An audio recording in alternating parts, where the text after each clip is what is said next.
नमस्कार दोस्तों, स्वागत है आप सभी को राधा लाडली जी के ज्ञान वाइट यूट्यूब चैनल में। दोस्तों, आज की कहानी एक खूबसूरत विधवा महिला और 3 साधुओं की है। जब वह जीवन के कठिन दौर से गुजर रही थी, तब 3 साधु उसके जीवन में आए और उनकी बातों को स्वीकार किया, जिससे उनका जीवन खुशहाल बना और सुखी से जीवन बिताने लगा। आप सभी का डिवोशनल स्टोरी में स्वागत है। गांव का नाम था सुखपुर, जो चारों ओर हरियाली से घिरा हुआ था। वहां की आबादी ज्यादा नहीं थी, लेकिन लोग एक दूसरे से परिचित थे। उसी गांव में सावित्री नाम की एक महिला, जो अपने पति विनीत के साथ छोटे से घर में बहुत खुश थी। उसका जीवन एक आदर्श गृहिणी की तरह था। वह सुबह जल्दी उठकर घर का सारा काम निपटा, फिर अपने पति के साथ खेतों में काम करती।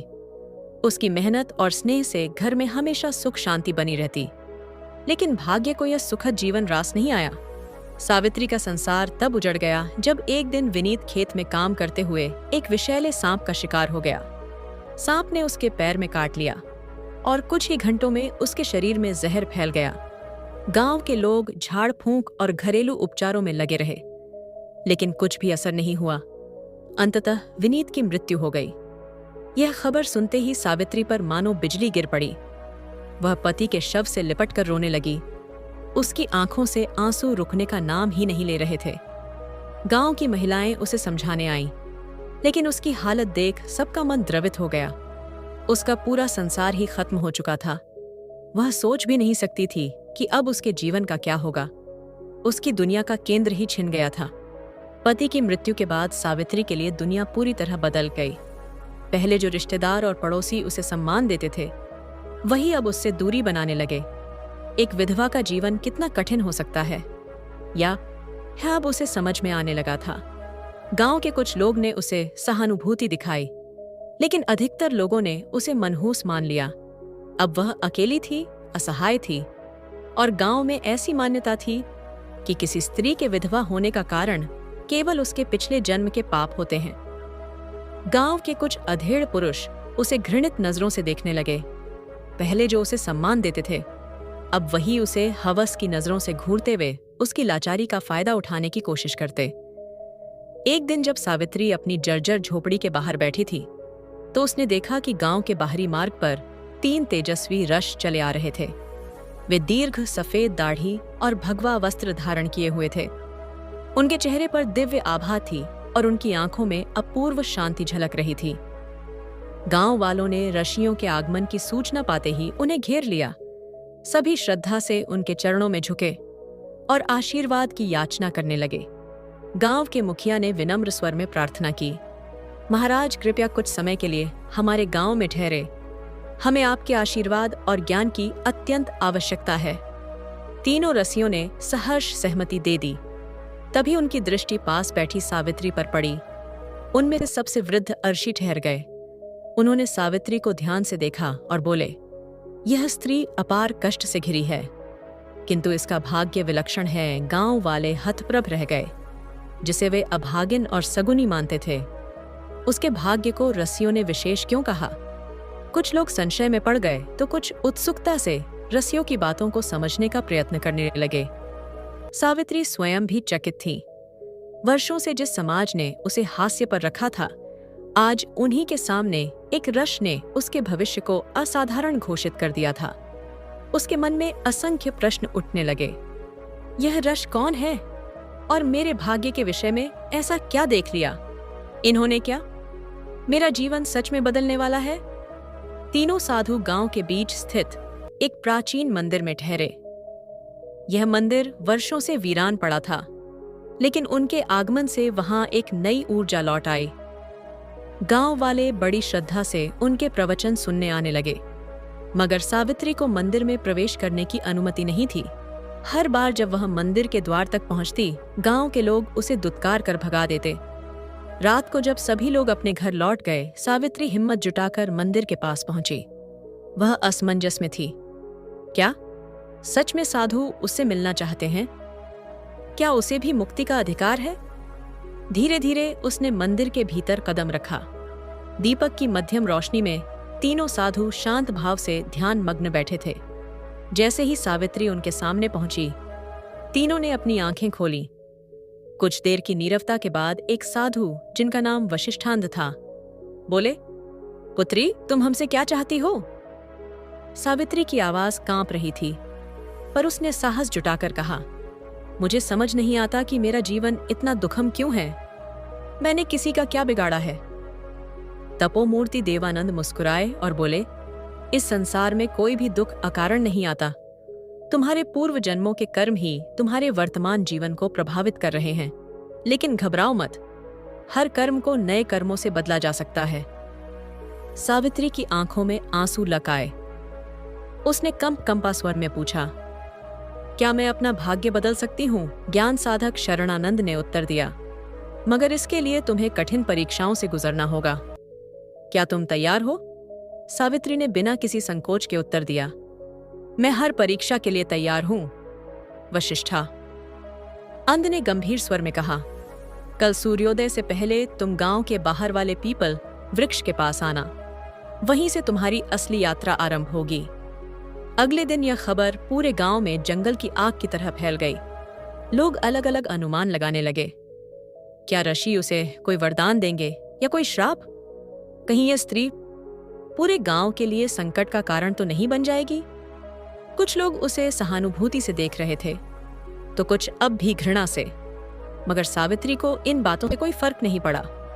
रात के समय वह गांव के बाहर जंगल के किनारे पहुंची। वहां पहले से ही तीनों साधु वशिष्ठा, अंध देवानंद और शरणानंद खड़े थे। हवा में एक रहस्यमय शांति थी। वशिष्ठा अंध बोले, पुत्री, तुम्हें इस जंगल में पूरी रात अकेले बितानी होगी। यदि तुमने भय को पराजित कर लिया तो तुम पहली परीक्षा उत्तीर्ण कर लोगी। सावित्री का दिल जोर से धड़कने लगा। घना जंगल, अंधेरी रात और अनजान खतरे, यह सब सोचकर ही उसकी रीढ़ में सिहरन दौड़ गई। लेकिन उसने अपने भीतर के साहस को समेटा और भर दी। तीनों साधु जंगल के अंधकार में लुप्त हो गए। अब वह बिल्कुल अकेली थी। जैसे जैसे रात गहराने लगी, जंगल का माहौल डरावना होता गया। सूखी पत्तियों की सरसराहट, उल्लू की भयंकर आवाजें और हवा में अजीब सी फुसफुसाना लगी। अचानक उसे महसूस हुआ कि कोई परछाई उसकी ओर बढ़ रही है। उसका दिल जोर जोर से धड़कने लगा। क्या यह कोई जंगली जानवर है या कोई आत्मा? उसके पैर कांपने लगे। एक पल को लगा कि वह भाग जाए, मगर तभी उसे शरणानंद की कही बात याद आई, यदि तुमने भय पर विजय पाली तो तुम परीक्षा पास कर जाओगी। सावित्री ने अपनी आंखें बंद की, गहरी सांस ली और मन ही मन कहा, मुझे डरना नहीं चाहिए। मेरे साथ भगवान है। मेरा भय केवल मेरे भीतर है, बाहर कुछ नहीं। धीरे धीरे परछाई धुंधली होने लगी और कुछ ही क्षणों में विलीन हो गई। जंगल अब भी रहस्यमय था, मगर सावित्री के भीतर का भय जैसे झलक राख हो गया था।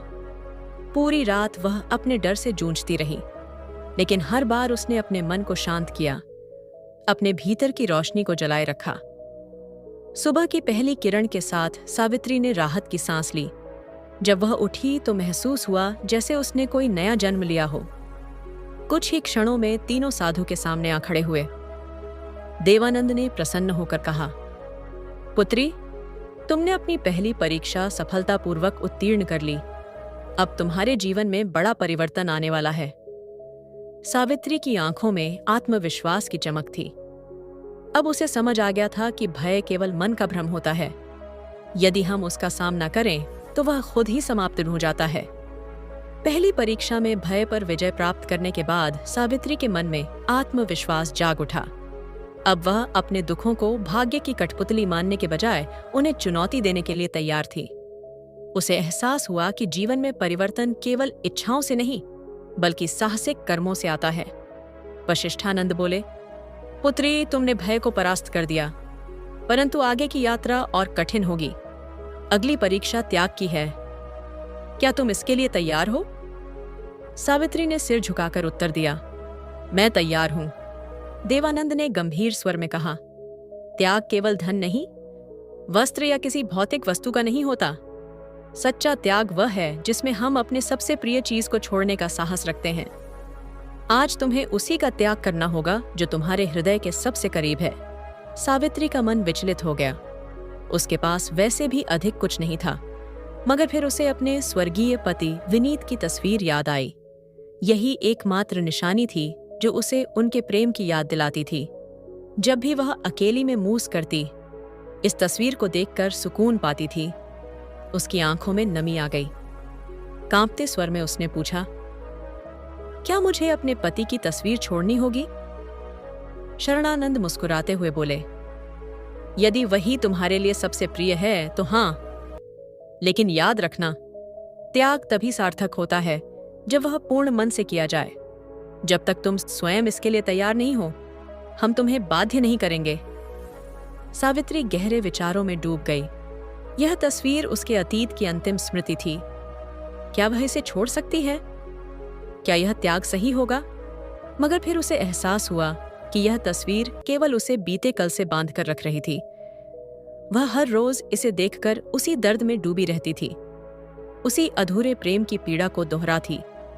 यदि उसे आगे बढ़ना है, यदि उसे अपने जीवन को नए सिरे से संवारना है, तो उसे अतीत से मुक्त होना ही होगा। उसने अपनी आंखें बंद की, गहरी सांस ली और फिर दृढ़ स्वर में कहा, मैं तैयार हूं वशिष्ठा। अंध बोले, तो जाओ और इस तस्वीर को गांव के तालाब में प्रवाहित कर दो। सावित्री गांव लौटी और अपनी झोपड़ी में जाकर एक पुराने संदूक को धीरे से खोला। उसके भीतर वर्षों से सहेज गई एकमात्र निशानी थी। तो उसके स्वर्गीय पति विनीत की तस्वीर कांपते हाथों से उसने उसे निकाला और गहरे भाव से निहारा। उसकी आंखों में आंसू थे, मगर मन में अब संकल्प था। गांव के कुछ लोगों ने उसे तालाब की ओर जाते देखा और फुसफुसाना लगे, यह पागल हो गई है, अपने पति की निशानी क्यों फेंक रही है? कहीं इन राशियों ने इसे भ्रमित तो नहीं कर दिया? लेकिन सावित्री ने किसी की भी ओर ध्यान नहीं दिया। वह धीरे धीरे तालाब के किनारे पहुंची, जहां पानी की लहरें शांत थीं। उसने तस्वीर को दोनों हाथों में थामा और एक आखिरी बार उस चेहरे को देखा जिससे उसका पूरा जीवन बंधा हुआ था। यह केवल एक तस्वीर नहीं थी, यह उसके सुख, उसके दर्द और उसके अतीत का प्रतीक थी। धीरे धीरे उसने तस्वीर को जल में प्रवाहित कर दिया। जैसे ही तस्वीर पानी में डूबी, उसे महसूस हुआ कि वर्षों से जो एक अदृश्य भार उसके हृदय पर था, वह अब समाप्त हो गया। एक अजीब हल्कापन उसके भीतर भर गया, मानो वह किसी अदृश्य बेड़ियों से मुक्त हो गई हो। अब वह केवल अपने भविष्य की ओर दे चाहती थी। जब वह जंगल लौटी, तीनों साधु वशिष्ठा, अंध देवानंद और शरणानंद पहले से ही वहां उसका इंतजार कर रहे थे। उनकी आंखों में संतोष झलक रहा था। देवानंद बोले, पुत्री, तुमने त्याग की परीक्षा भी सफलतापूर्वक उत्तीर्ण कर ली। अब तुम उस बंधन से मुक्त हो चुकी हो जो तुम्हें अतीत से जोड़े हुए था। सावित्री ने महसूस किया कि उसका मन अब पहले से अधिक शांत और मुक्त था। वह मुस्कुराई, एक ऐसी मुस्कान जो आत्मविश्वास और दृढ़ता से भरी थी। शरणानंद ने गंभीर स्वर में कहा, अब तुम्हारी अंतिम और सीए सबसे कठिन परीक्षा शेष है। यह परीक्षा न केवल तुम्हारी शक्ति को परखेगी, बल्कि तुम्हारे आत्मज्ञान को भी उजागर करेगी। सावित्री ने बिना किसी संकोच के सिर झुकाया और दृढ़ स्वर में कहा, मैं तैयार हूं। तीनों साधु सावित्री को लेकर एक ऊंची पहाड़ी पर स्थित प्राचीन मंदिर में पहुंचे। यह मंदिर कभी महान तपस्वी की साधना स्थली था, मगर अब वहां वीरानी छाई थी। हवाओं में रहस्य था, वातावरण में एक गहरी शांति वशिष्ठा। अंध ने मंदिर के द्वार पर खड़े होकर कहा, अब तुम्हारी आत्मा की परीक्षा होगी। तुमने भय और मोह को त्याग दिया, लेकिन अब तुम्हें यह सिद्ध करना होगा कि तुम केवल अपने लिए नहीं, बल्कि दूसरों के लिए भी जी सकती हो। सावित्री ने प्रश्न किया, मुझे क्या करना होगा? देवानंद गंभीर स्वर में बोले, गांव में एक वृद्ध महिला रहती है जिसका कोई सहारा नहीं है। वह बीमार और भूखी रहती है। तुम्हें अपनी झोपड़ी उसे सौंप होगी और अपना सारा भोजन भी उसे अर्पित करना होगा। सावित्री चौंक गई। उसकी झोपड़ी भले ही छोटी थी, मगर वही उसकी एकमात्र शरण थी। वह अपना घर छोड़कर कहाँ जाएगी? इससे पहले कि वह कुछ कहती, शरणानंद आगे बोले, इसके बाद तुम्हें 7 दिन जंगल में रहकर तपस्या करनी होगी। बिना भोजन और जल के यह परीक्षा तुम्हारे धैर्य, संकल्प और समर्पण की होगी। यदि तुम इसे पूरा कर लेती हो तो तुम्हारी आत्मा सच्ची मुक्ति की ओर बढ़ेगी। सावित्री स्तब्ध रह गई। अब तक की परीक्षाएं कठिन थीं, मगर यह परीक्षा असंभव लग रही थी। क्या वह अपना घर और भोजन छोड़ सकती थी? क्या वह 7 दिन बिना कुछ खाए पिए जीवित रह सकेगी? मगर फिर उसे रस्सियों की बातें याद आईं। सच्ची शक्ति शरीर में नहीं, मन में होती है। यह उसका अंतिम परीक्षण था। उसे यह भी पार करना था। उसने संकल्प लिया, अपनी आंखों में दृढ़ता भरी और कहा, मैं यह करने के लिए तैयार हूं। सावित्री ने बिना किसी संकोच के अपनी झोपड़ी और भोजन उस वृद्ध महिला को अर्पित कर दिया। गांव के लोग यह देखकर दंग रह गए। यह क्या कर रही है? अपना सब कुछ क्यों छोड़ रही है? कहीं यह सच में राशियों के प्रभाव में तो नहीं आ गई? लोगों की फुसफुसाना तक पहुंची, मगर उसने बिना कोई उत्तर दिए अपनी राह पकड़ी और जंगल की ओर बढ़ गई। पहला दिन कठिन था। भूख उसकी चेतना को झकझोर रही थी, मगर उसने अपने विचारों को भटकने नहीं दिया। वह एक वृक्ष के नीचे बैठकर ध्यान में लीन हो गई। दूसरे दिन उसे प्यास ने सताना शुरू किया। होंठ सूखने लगे, शरीर थकान से भर गया, मगर उसने अपनी इच्छा को वश में रखा। उसने स्वयं को समझाया, यह बस शरीर की एक परीक्षा है, आत्मा को इससे क्या लेना देना। तीसरे दिन उसका शरीर कमजोर होने लगा, पैरों में कंपन था, मगर मन अब भी अडिग था। उसने हार मानने से इनकार कर दिया। चौथे दिन उसे लगा कि अब वह और सहन नहीं कर पाएगी। सिर चकराने लगा, दृष्टि धुंधली होने लगी, मगर तभी उसे रस्सियों की बातें याद आईं। सच्ची शक्ति शरीर में नहीं, मन में होती है। यह सोचते ही उसे अपने भीतर से एक ऊर्जा का प्रवाह महसूस हुआ। उसने अपनी चेतना को शरीर से अलग कर ध्यान में प्रवेश किया। 5वें और 7वें दिन तक वह पूरी तरह ध्यान में डूब चुकी थी। अब उसे भूख प्यास का अनुभव ही नहीं हो रहा था। ये कोई साधारण अवस्था नहीं थी, ये आत्मा की गहराई में उतरने की स्थिति थी। दिन जब सूरज उगा तो कुछ अद्भुत हुआ। सावित्री की आत्मा एक नई ऊर्जा से भर उठी। उसे ऐसा प्रतीत हुआ कि वह अब केवल एक साथ धारण स्त्री नहीं रही, बल्कि किसी दिव्य शक्ति से जुड़ चुकी है। 7वें दिन जब सावित्री ध्यान मग्न थी, तब अचानक वातावरण में एक दिव्य आभा प्रकट हुई। हल्की हवा चलने लगी, पत्तों की सरसराहट जैसे किसी दिव्य संगीत का आभास करा रही थी। धीरे धीरे तीनों साधु वशिष्ठा, अंध, देवानंद और शरणानंद उसके सामने प्रकट हुए। वशिष्ठा अंध ने उसे गहरे प्रेम और गर्व से देखा और बोले, पुत्री, तुमने अपनी अंतिम परीक्षा भी सफलतापूर्वक उत्तीर्ण कर ली। अब तुम केवल एक विधवा नहीं, बल्कि एक सशक्त आत्मा बन चुकी हो। सावित्री की आंखों में श्रद्धा के आंसू छलक पड़े, मगर इस बार वे दुख के नहीं, बल्कि आत्म संतोष के थे। देवानंद ने आगे कहा, अब तुम्हारे भीतर वह शक्ति है जिससे तुम न केवल अपना, बल्कि दूसरों का भी जीवन बदल सकती हो। तुम अब अपने भाग्य की स्वामिनी हो, जो दूसरों को भी उनके अंधकार से निकालने में सक्षम है। सावित्री ने महसूस किया कि उसकी आत्मा अब हल्की हो गई थी। वह वही स्त्री थी, मगर अब उसमें एक दिव्य तेज था। शरणानंद ने अपने दोनों हाथ उठाए और आशीर्वाद देते हुए कहा, हम तुम्हें आशीर्वाद देते हैं कि अब से तुम्हारा जीवन सुख, शांति और सम्मान से भरा रहेगा। तुम्हारा यह तपस्या केवल तुम्हारे लिए नहीं थी, बल्कि यह पूरे संसार के लिए एक संदेश है कि हर आत्मा में असीम शक्ति है, बस उसे पहचानने की आवश्यकता है। जैसे ही उन्होंने यह कहा, सावित्री के चारों ओर एक दिव्य प्रकाश फैल गया। ऐसा लगा मानो पूरा ब्रह्मांड उसके भीतर की शक्ति को स्वीकार कर रहा हो। सावित्री ने धीरे धीरे अपनी आंखें खोली। अब वह पहले से अधिक तेजस्वी, अधिक शांत और अधिक सशक्त महसूस कर रही थी। वह अब केवल एक साधारण स्त्री नहीं रही, यह एक प्रेरणा बन चुकी थी। जब सावित्री गांव लौटी तो लोग उसे देखकर चकित रह गए। वह अब पहले जैसी नहीं थी। उसकी चाल में आत्मविश्वास था, उसकी आंखों में अद्भुत तेज था और उसके मुखमंडल पर शांति की दिव्य आभा झलक रही थी।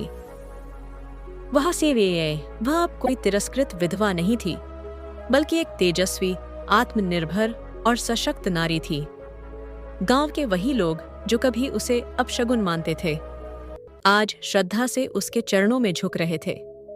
उन्हें उसे सम्मानित किया और अपने मार्गदर्शक के रूप में स्वीकार किया।